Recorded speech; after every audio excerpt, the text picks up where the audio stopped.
بہت ہلکی سی فون کے بجنے کی آواز سنائی دی۔ تمہیں آواز آ رہی ہے کوئی؟ اس نے عمر سے پوچھا۔ پچھلے آدھے گھنٹے سے ہم دونوں کے فون گاڑی میں پڑے بج رہے ہیں، مجھے ساری آوازیں آ رہی ہیں، وہ بے نیازی سے بولا تھا۔ حالے ہول کر اٹھی تھی۔ اللہ اللہ عمر، تم نے مجھے بتایا کیوں نہیں؟ اف اف اف، ہم لیٹ ہو گئے۔ عمر بھی اٹھا تھا۔ کیوں بتاتا؟ ابھی وہ سرمئی باللہ اتنا بھی اہم نہیں ہوا میرے لیے کہ اس کی وجہ سے تمہارے ساتھ اتنے اچھے پل برباد کر دوں، وہ جل کر کہنے لگا تھا۔ وہ دونوں اب گاڑی کی طرف جا رہے تھے۔ ویسے میں نے تمہارا پرپوزل قبول کر لیا، لیکن یہ مت سمجھنا کہ میں گھر کے کپڑے دھوں گا، عمر نے یاد دہانی کروائی۔ اور تم یہ بھی مت سمجھنا کہ میں اپنا سر نیم چینج کر لوں گی، اس کی کوئی ضرورت نہیں ہے، بلکہ ضرورت پڑی تو میں اپنا نام عمر سلطان رکھ لوں گا، وہ شان بے نیازی سے کہتے ہوئے گاڑی کا دروازہ کھول کر اندر بیٹھا تھا۔ حالے اب اس سے کچھ کہہ رہی تھی، وہ پھر کوئی جلا دینے والا جواب دے رہا تھا۔ گاڑی اپنی منزل کی جانب بڑھ رہی تھی، لیکن اگر تم چاند کی ہلکی سی روشنی میں سڑک پر نظر دوڑاؤ تو طلاق کے کاغذات مڑے توڑے سے نظر آئیں گے۔ ایک مضبوط تعلق میں کسی تیسرے کی اوقات یہی ہونی چاہیے۔ بینس بلاسم پہ ہارون اور حسن کی سالگرہ کا کیک کاٹ لیا گیا تھا۔ اب کھانے کا دور چل رہا تھا۔ لمبی میز پر سارے لوگ اکٹھے ہو رکھے تھے، سب کے چہرے خوش تھے، دمک رہے تھے۔ عمر حالے کے ساتھ والی کرسی پر بیٹھا تھا۔ حسینہ بیگم بار بار حالے کو اشارہ کر رہی تھی کہ شوہر کی پلیٹ میں کچھ ڈالے۔ یہ دیسی ماں جن کو آج بھی لگتا ہے کہ مردوں کے دل کا راستہ پیٹ سے ہو کر گزرتا ہے۔ حالے کے دائیں طرف مہرمہ بیٹھی تھی، جو بار بار اس کی انگلی میں پہنی کی چین کی رنگ دیکھ رہی تھی۔ اسے اچھی طرح یاد تھا یہاں سے جانے سے پہلے اس کے ہاتھ میں یہ نہیں تھی۔ کیا عمر نے تمہیں پرپوز کیا ہے؟ بالآخر وہ اس کے کان کے قریب جھک کر پوچھ بیٹھے۔ عمر بظاہر تو لاپرواہ تھا، لیکن اس کے کان اسی طرف ہی لگے تھے۔ بہر کی بات پر حالے کا چہرہ ایک بار پھر روشن ہوا۔ میں نے عمر کو پرپوز کیا بجو، وہ اسی طرح ہلکی آواز میں بولی تھی۔ لیکن اصولاً تو اسے پرپوز کرنا چاہیے تھا، ہے نا؟ حالے نے اپنا ہاتھ کھانے سے روکا۔ مجھے نہیں لگتا کسی کو یہ بتانے میں کہ آپ اس سے محبت کرتے ہیں۔ آپ کا لڑکا ہونا ضروری ہے۔ محبت ہے تو پھر جینڈر کی کیسی تقسیم؟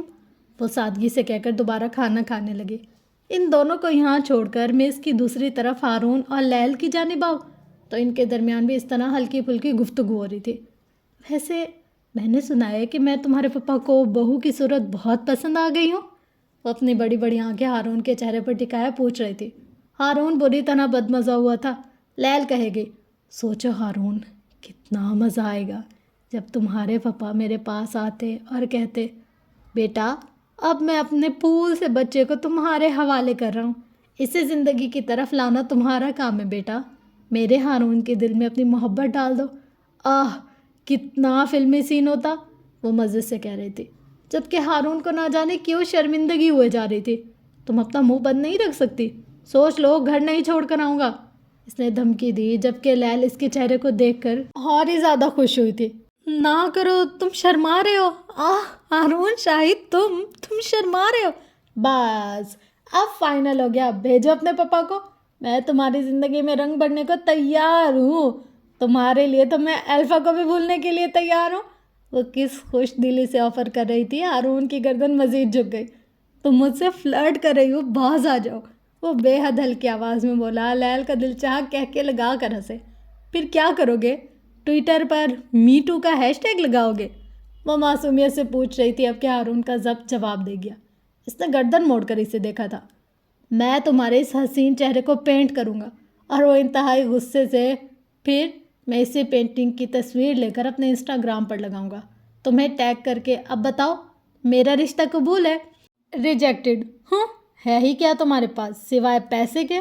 وہ ایک شان بے نیازی سے بولی تھی۔ ہارون دوبارہ سے اپنا کھانا کھانے لگا، البتہ اس کی نظریں بار بار حالے کی انگلی کی طرف ضرور جاتی تھی۔ وہ گاڑی میں رکھا کھایا کیک بھی دیکھ چکا تھا، دل جیسے بند ہوا تھا۔ لیکن کچھ لوگ ہوتے ہیں جو باتیں پوچھ کر خود کو بے وقار ظاہر نہیں کرتے، لیکن ہوتے تو وہ لوگ ہیں ہی، ہے نا؟ دل تو ان کے بھی ہوتے ہیں۔ اسی میز پر ذرا ہارون اور لیل کی کرسیوں سے دور کرسیاں چھوڑ کر حسن سلطان بیٹھا تھا۔ آج 17 سال کا ہو گیا تھا، کچھ بڑا بڑا لگنے لگا تھا، اور اس کے ساتھ گھنگریالے بالوں والی نورے بیٹھی تھی۔ حسن کو نہ جانے کیوں اس کے ساتھ بیٹھ کر ہی خوشی ہو رہی تھی۔ آپ کچھ لے نا، وہ نورے کو مخاطب کر رہا تھا، وہ بھی معصومیت سے اسے دیکھ رہی تھی۔ لینا تو میں چاہتی ہوں، لیکن تم بتاؤ کیا وہ مان جائے گا؟ مجھے اس کا نمبر چاہیے۔ وہ حسن کے کان کے قریب جھکی تھی۔ حسن کو چھوٹا سا ہارٹ اٹیک آیا تھا۔ کس کی بات کر رہی ہیں؟ وہ بدقت ہی بول پایا تھا۔ نورے نے ہارون کی جانب کی نکھیوں سے اشارہ کیا تھا۔ یہ ہینڈسم پینٹر، اف، تمہیں نہیں پتا یہ میرا کرش ہے، بس ایک بار مجھے اس کا نمبر مل جائے، وہ ہارون کو دیکھتے ہوئے کہہ رہی تھی، جبکہ حسن کا دل کرچی کرچی ہوا تھا۔ کیا تم مجھے اس کا نمبر لا کر دے سکتے ہو؟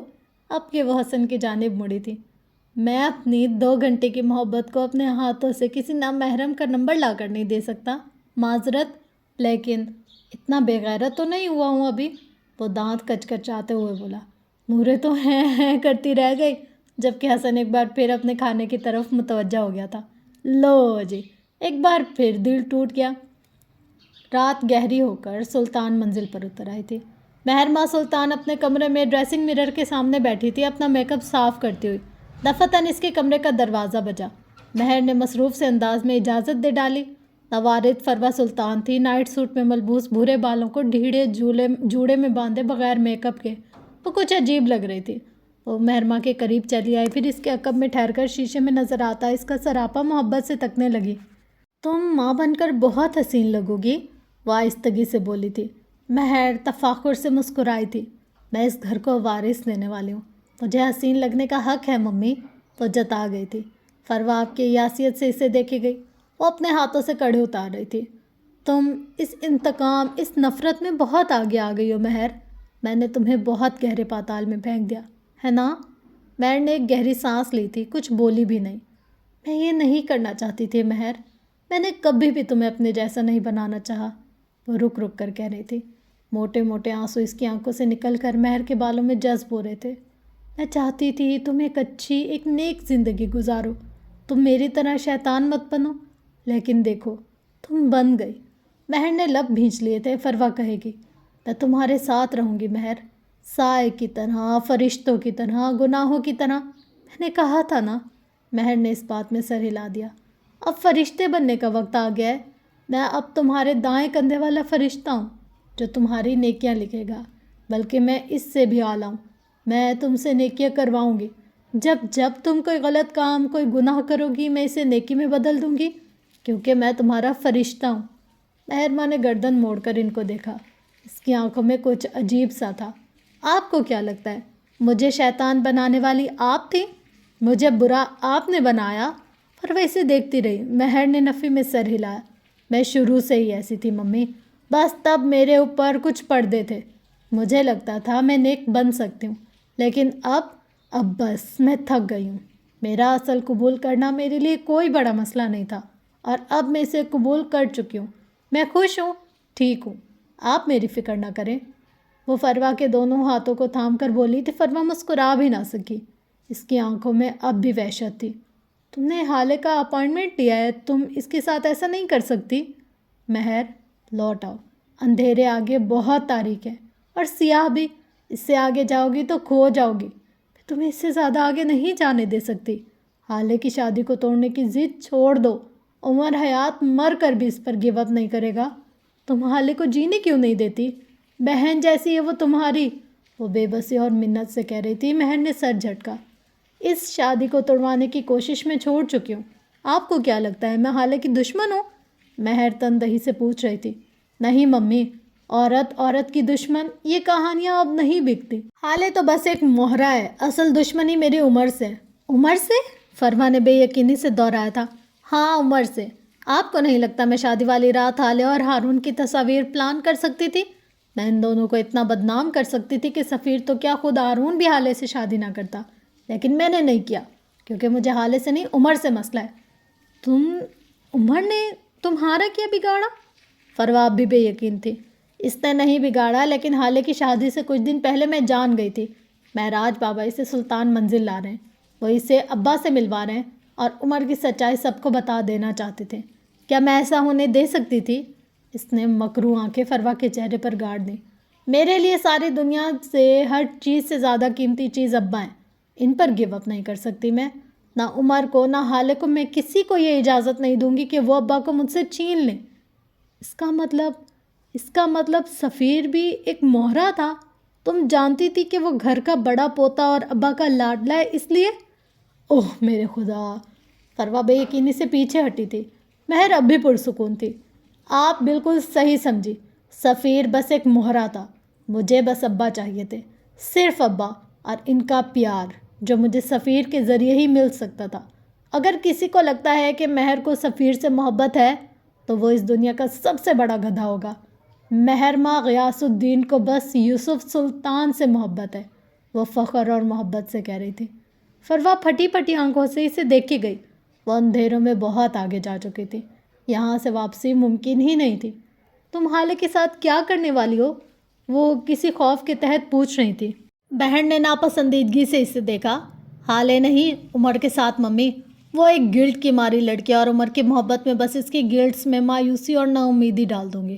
وہ خود عمر کو چھوڑ دے گی۔ آخر کو باوقار عورت ہے میری حالے۔ وہ ایک پل کو رکی تھی۔ لیکن آپ فکر مت کریں، میں اس کے ساتھ کچھ برا نہیں کروں گی۔ وہ عمر سے واپس آ جائے گی، میں اس کی شادی ہارون سے کرا دوں گی۔ حالے سے بہت محبت کرتی ہوں میں، وہ آنکھوں میں چمک لیے کہہ رہی تھی۔ فروا تمسخر سے مسکرائی تھی۔ تم اسے عمر سے دور کرو گی کیونکہ وہ ایک شاندار مرد ہے، وہ اسے تمہارے خلاف اٹھنا سکھا رہا ہے، لیکن ہارون وہ تو خود ہی زیرو ہے۔ تم اسے ہارون کے حوالے کرو گی تاکہ وہ دونوں ایک گلٹی اور مزریبل زندگی گزاریں۔ تم حالے سے محبت کرتی ہو یا نہیں، لیکن وہ تمہاری محبوب غلام ہے۔ تم نہیں چاہتی کہ اسے کوئی آزاد کرے، ہے نا؟ فروا نے جیسے لمحوں میں سب کچھ ڈیکوڈ کر لیا تھا۔ مہر کے چہرے پر کوئی تاثر نہیں آیا، لیکن فروا کے تاثرات ذرا سے بدلے تھے۔ ایک کرب تھا جس نے دل کو جکڑ لیا تھا۔ کسی کی اولاد نہیں مارتے مہر، وہ یاسیت سے بولی تھی، چاہے اچھی ہو چاہے بری، چاہے گوری ہو چاہے کالی، حرام ہو یا پھر حلال، کسی ماں سے اس کی اولاد کو نہیں چھینتے۔ اس کی آنکھوں کے آگے کئی برس پہلے کا منظر تھا۔ وہ شمس کی منتیں کر رہی تھی۔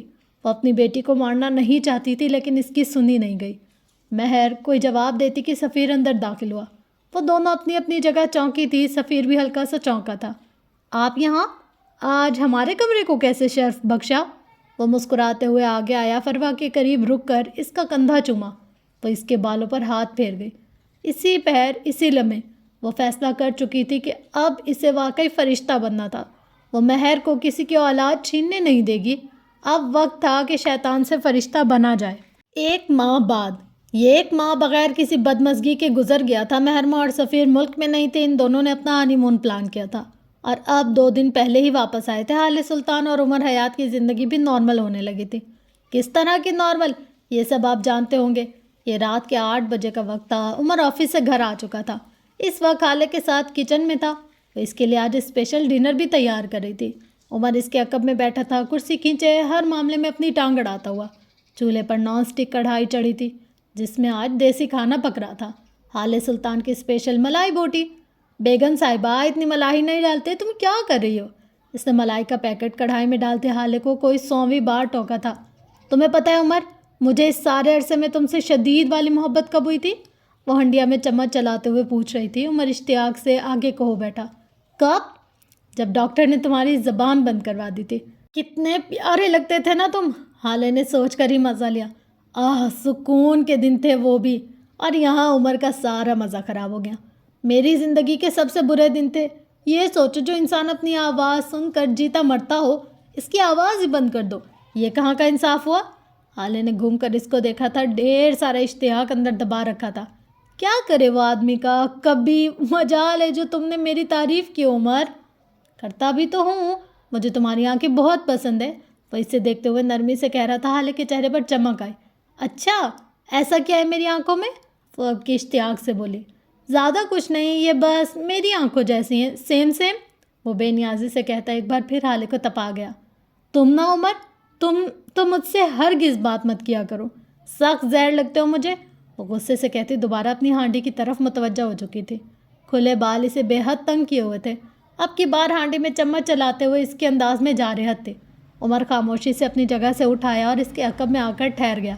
حالے نہیں مڑی، وہ اسی طرح زور زور سے چمچ چلاتی رہی۔ میں تمہیں کیا کیا بتاؤں حالے، تم غصے میں بھی اچھی لگتی ہو، تم پیار سے بات کرتے ہوئے بھی اچھی لگتی ہو، وہ نرمی اور آہستگی سے کہنا شروع ہوا تو حالے یکدم ٹھہر گئے۔ تم مجھے ہر وقت ہر لمحہ اچھی لگتی ہو، سب سے زیادہ اچھی پتہ ہے کب لگتی ہو؟ وہ اس کے بال سمیٹتے ہوئے پوچھ رہا تھا۔ حالے کچھ نہیں بولی۔ جب تم پیسے بچانے کی بات کرتی ہو تب مجھے بے حد اچھی لگتی ہو، وہ اس کے بالوں کو جوڑے میں باندھتا ہوا بولا تھا۔ حالے نے کراہ کر آنکھیں بند کی تھی۔ یہ آدمی نہیں سدھر سکتا، تم ساری کی ساری اچھی ہو، بس اگر ذرا سی کفایت شعاری سیکھ لو۔ حالے اب کی پلٹی تھی۔ تم مجھ سے کتنی محبت کرتے ہو؟ ساری دنیا سے زیادہ، تم میرے لیے سب سے قیمتی ہو، وہ سنجیدگی سے بولا تھا۔ پیسے سے بھی زیادہ؟ ہرگز نہیں، پیسہ میرا پہلا اور آخری عشق ہے، وہ قطعی لہجے میں بولا۔ حالے کا دل چاہے اس کا سر پھاڑ دے۔ عمر بس، اب حالات کی کشیدگی نوٹ کر چکا تھا، سو فوراً پیترا بدل لیا۔ اچھا چھوڑو ساری باتیں، چلو تمہیں کسی اچھی جگہ کا کھانا کھلا کر آتا ہوں۔ حالے نے چند پل اس کو مشکوک نظروں سے دیکھا تھا، پھر ہار مان لی۔ اوکے، میں چینج کر کے آتی ہوں، وہ کہتے ہوئے باہر جانے لگی جب عمر نے اس کا ہاتھ پکڑ لیا۔ میں نے کہا تھا نا، تم ہر وقت ہر حال میں مجھے اچھی لگتی ہو، بہت اچھی، بس اچھی ہی لگتی ہو، وہ بولتے ہوئے اس کی طرف آئے، اس کا ہاتھ پکڑے باہر نکل گیا۔ حالے اب اس سے کچھ کہہ رہی تھی لیکن آواز واضح نہیں تھی، آوازیں مدھم ہوتی چلی گئیں۔ مرزا ہاؤس میں اس وقت کافی رونق تھی۔ فہیم مرزا نے اپنے چند دوست گھر بلا رکھے تھے، جن میں کوئی وکیل تھا تو باقی ان کے بزنس پارٹنر۔ آج وہ یہاں اہم اعلان کرنے والے تھے۔ مرزا ہاؤس کے لان میں چند ٹیبلز لگے تھے، بحر کھانا اور ڈرنکس سرو کرتے نظر آ رہے تھے۔ انہی ٹیبلز میں ایک پر شمس سلطان اور فروا بیٹھے تھے، چہرے پر جھوٹی مسکراہٹیں سجائے فہیم کے اعلان کے منتظر۔ دفعتاً فہیم اپنی میز کے گرد لگی کرسی کے برابر اٹھ کھڑا ہوا، مسکراتے ہوئے حاضرین کو دیکھا۔ اس کے ساتھ ہی یاقوت کھڑا تھا، مرجھایا ہوا، لاغر سا۔ میں فہیم مرزا، میں نے اپنی زندگی میں ہر طرح کے حالات دیکھے ہیں، وہ بولنے لگا تو سب ٹھہر کر اسے سننے لگے۔ میں نے بھوک دیکھی، میں نے غربت دیکھی، اس کے بعد اچھا وقت دیکھا، عیاشیاں دیکھیں، مجھے اس دنیا میں سب ملا، وہ فخر سے کہہ رہا تھا۔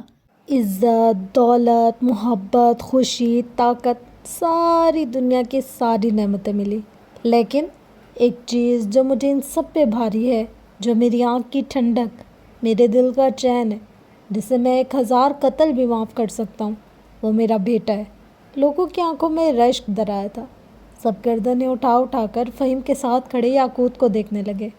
میرا بیٹا میری زندگی میں آنے والی سب سے بڑی خوشی ہے، سب سے بڑی دولت اور سب سے بڑی محبت۔ جب یاقوت پیدا ہوا تھا تب ڈاکٹر نے میری اہلیہ سے اور مجھ سے کہا تھا کہ اب ہم دونوں دوبارہ ماں باپ نہیں بن سکتے۔ وہ ایک پل کو رکا تھا، پھر اپنا بازو یاقوت کے کندھے پر رکھا اور کہتا رہا۔ مجھے ایک پل کو لگا جیسے بہت برا ہوا ہے میرے ساتھ، لیکن پھر اگلے ہی پل جب میں نے یاقوت کو دیکھا تب میں نے ڈاکٹر سے کہا تھا کہ اس بچے کے بعد مجھے کسی اور کی ضرورت بھی نہیں، وہ گردن اٹھا کر تفاخر سے کہہ رہا تھا۔ اس کے انداز سے غرور کی بو آتی تھی۔ وہ چھوٹا سا بچہ آج بہت بڑا ہو گیا ہے، وہ میرے کندھے کو آنے لگا ہے، اور آج میں اس کی سالگرہ کے موقع پر اسے اپنا سارا بینک بیلنس، اپنی ساری جائیداد، اپنی زندگی کی ساری جمع پونجی اپنے بیٹے کے نام کر دی ہے۔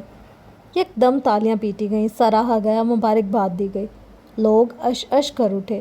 یاقوت کسی روبوٹ کی مانند کھڑا تھا۔ فہیم اب بھی کہہ رہا تھا، میرا بیٹا اب سے سارے معاملات دیکھے گا، میرا بیٹا اب سے میری امپائر کا مالک ہوگا، بلکہ میرا بیٹا ہی کچھ عرصے بعد ہونے والی نیلامی میں اب ہیون پروجیکٹ خریدے گا، کیونکہ اس کے دل میں رحم ہے۔ ہم شمس سلطان کی مدد کریں گے کہ وہ بچوں کو اس برے ماحول سے نکال کر کسی اور اچھی جگہ لے جائے، جہاں یہ ڈرگز اور برائی نہ ہو۔ میرا بیٹا کہتا ہے کہ حسن اس پر تمام ہوا، میں آج کہتا ہوں ساری دنیا کی ساری محبتیں میرے بیٹے پر تمام ہوئیں، وہ محبت سے ایک بار پھر بولا تھا۔ یاقوت قدم گھٹ رہا تھا، وہ اتنا اچھا نہیں تھا جتنا اسے بتایا جا رہا تھا۔ لوگوں میں ہلچل سی مچ گئی، اب انہیں یاقوت مرزا سے تعلقات بڑھانے تھے۔ وہ اٹھ اٹھ کر اپنی جگہ سے آ رہے تھے، مبارکباد، کامیابی کی دعائیں۔ یاقوت کچھ نہیں سن رہا تھا، کچھ بھی نہیں دیکھ رہا تھا، اسے بس ذرا فاصلے پر بالکنی میں بیٹھی نرمین دکھ رہی تھی، وہ اسی کی آواز سے زخمی ہو رہا تھا۔ ایک ماں گزر گیا تھا، لیکن وہ اپنی بات سے ٹس سے مس نہ ہوئی۔ اگر وہ لڑکی نہیں تو یہ کامیابیاں، یہ مبارکباد، یہ سب بیکار ہی تو تھا۔ ریسٹورینٹ کا اوپن ہال لائٹس کی وجہ سے جگمگ کر رہا تھا، لوگ گول میزوں کے گرد اونچی اونچی کرسیاں لگائے بیٹھے تھے۔ دور اسٹیج پر کوئی گلوکار بیٹھا تھا جو مدھم سے سنوں پر موسیقی کی دھن بکھیر رہا تھا۔ سارا ماحول اسی میوزک کی فسوں خیزی میں ڈوبا ہوا تھا۔ ایسے ہی ایک گول میز کے گرد عمر حیات اور حالے سلطان بھی بیٹھے تھے، وہ دونوں کھانا کھاتے ہوئے ہلکی پھلکی باتیں بھی کر رہے تھے۔ کافی دیر سے عمر کو اپنے اوپر کسی کی نظروں کا ارتکاز محسوس ہوا۔ اس نے پلٹ کر دیکھا تو اس کی دائیں طرف والی میز پر 3 لڑکیاں بیٹھی تھیں جو اسی کی طرف دیکھ رہی تھی۔ ان کے ہاتھ میں موبائل بھی تھا، شاید انہوں نے عمر کی تصویر لی تھی۔ عمر کی نظروں کے ارتکاز میں حالے نے دیکھا تو لڑکیوں نے کھسیانی سی ہو کر رخ بدل لیا۔ مجھ پر نظر رکھا کریں، زمانہ بہت خراب ہے، وہ آہستگی سے بولا تھا۔ حالے نے گھور کر اس کو دیکھا۔ تم زمانے سے زیادہ خراب ہو، سوچ لیں میں تمہارے ہاتھ سے نکل جاؤں گا، وہ مسکراتے ہوئے وارن کر رہا تھا۔ تم ہاتھوں میں آئے کب تھے؟ اور ویسے بھی ان پر کٹی کبوتریوں سے جلنے کی ضرورت نہیں مجھے، میں جانتی ہوں۔ I am the woman you love with all your heart, وہ بے نیازی سے بولی تو عمر کا حلق تک کڑوا ہو گیا۔ اچھا چھوڑو ان سب باتوں کو، مجھے یہ بتاؤ تمہاری زندگی کی سب سے بڑی خواہش کیا ہے؟ عمر اس کو دیکھتے ہوئے بولا تھا۔ حالے نے چمچہ پلیٹ میں رکھا اور مسکرا کر آگے کوئی میری زندگی کی سب سے خوشی اور خواہش کھانا کھانا ہے۔ جب مجھے اچھا کھانا ملتا ہے نا تو میری روح تک تازہ ہو جاتی ہے۔ عمر جل کر رہ گیا تھا۔ مجھے لگا تم کہو گی عمر میرے سرتاج، میری زندگی کی سب سے بڑی خوشی آپ ہیں۔ حالے نے اس کے انداز پر مسکراہٹ ضبط کی۔ میرے سرتاج، آپ کے ساتھ زندگی گزارنے کی سب سے بڑی وجہ بھی یہی ہے کہ آپ اچھا کھانا بنا لیتے ہیں، جتا کر بولی تھی۔ اچھا یہ بتاؤ تمہاری زندگی کی سب سے بڑی خوشی کیا ہے؟ حالے نے سوال بدلا تھا۔ عمر چند لمحے اسے دیکھتا رہا، پھر ذرا آگے کو جھکا۔ پیسہ، میرا واحد عشق اور میری واحد خوشی۔ اور تمہارا سب سے بڑا خوف؟ وہ بغیر رکے پوچھ رہی تھی۔ تمہیں کھو دینا، میں تمہیں کھونے سے ڈرتا ہوں، وہ بغیر جھجکے بولا تھا۔ اچھا تمہاری زندگی کا سب سے بڑا برا لمحہ کون سا ہے جس پر آج بھی غصہ آتا ہے؟ عمر کے تاثرات اب بدلے تھے، وہ تھوڑا سا ہرٹ لگتا تھا۔ میری زندگی کا سب سے برا لمحہ وہ ہے جب تم نے شاہ تاج کے گھر کے باہر ہارون کا ہاتھ پکڑ کر کہا تھا کہ عمر حیات نے تمہیں بند کر دیا۔ حالے کا رنگ تاریک پڑا، عمر سرد سے بات بدل گیا۔ تمہاری زندگی کا سب سے بڑا خوف کیا ہے حالے حیات؟ حالے اس کی بات پر تھم سی گئی، گلے میں بہت کچھ اٹکا تھا۔ بابا کی موت کی خبر، دادا کا مفلوج ہونا، ہارون کا ایکسیڈنٹ، سب اس کے ذہن میں بجلی کے کوندے کی مانند آیا تھا۔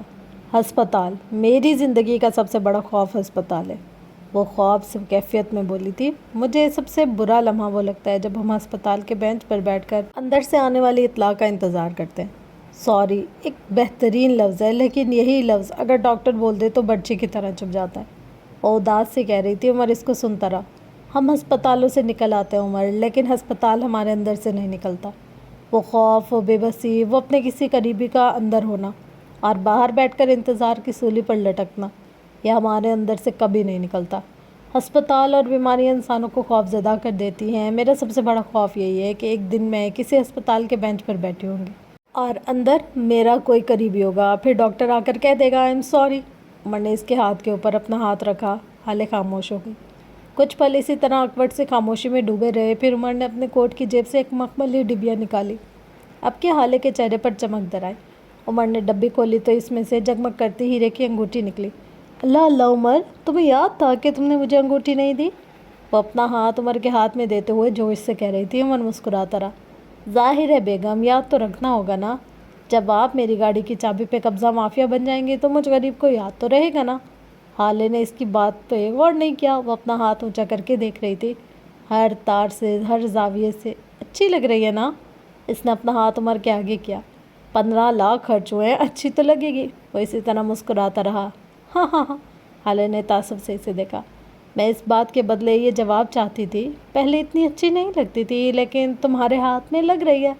کیا عمر، تم تو ذرا بھی رومانٹک نہیں ہو۔ جہاں میرے پیسے خرچ ہوتے ہیں نا وہاں رومانس نہیں، ہارٹ اٹیک آ جاتا ہے، وہ جتلا کر بولا تھا۔ حالے ابھی کچھ کہتی جب اس کی نظر سامنے سے آتی ہے خوش شکل عورت پر پڑی۔ وہ اپنے ساتھی عورت سے بات کرتی ہوئی اسی طرف آ رہی تھی۔ ارے یہ تو میری ڈاکٹر ہے، حالے نے ہاتھ کے اشارے سے بتایا تھا۔ عمر نے اس کی انگلی کے تعاقب میں دیکھا اور پھر وہ سانس نہیں لے سکا۔ ہر شے ساکت ہو گئی، تھم سی گئی۔ تو فرینڈس یہ ہے آج کے ایپیسوڈ، ہوپس ہو کہ آپ کو آج کے ایپیسوڈ پسند آئی ہوگی۔ ویڈیو پسند آنے کی صورت میں لائک، شیئر، کمنٹ، سبسکرائب ضرور کیجیے گا۔ انشاءاللہ ملتے ہیں اسٹوری کے نیکسٹ پارٹ میں۔ آئی نو ہمارا یہ ناول بہت زیادہ لینتھی ہو گیا اور میں بہت ٹائم سے اس کو پڑھ رہی ہوں، بٹ کوشش کرتی ہوں کہ ایسا نہیں ہو، پر ہو جاتا ہے نہ چاہتے ہوئے بھی، ایسا مطلب ڈیلے ہو رہا ہے، بٹ یہ ہے کہ میری کوشش ہے انشاءاللہ آپ لوگ کے ساتھ جلدی اس کے نیکسٹ پارٹ شیئر کرتی جاؤں گی۔ تب تک کے لیے اپنا گرد و نواح عیال کو بہت زیادہ خیال رکھیے گا اور مجھے اپنی دعا میں یاد رکھیے گا۔ انشاءاللہ ملتے ہیں نیکسٹ اسٹوری میں۔ اللہ حافظ۔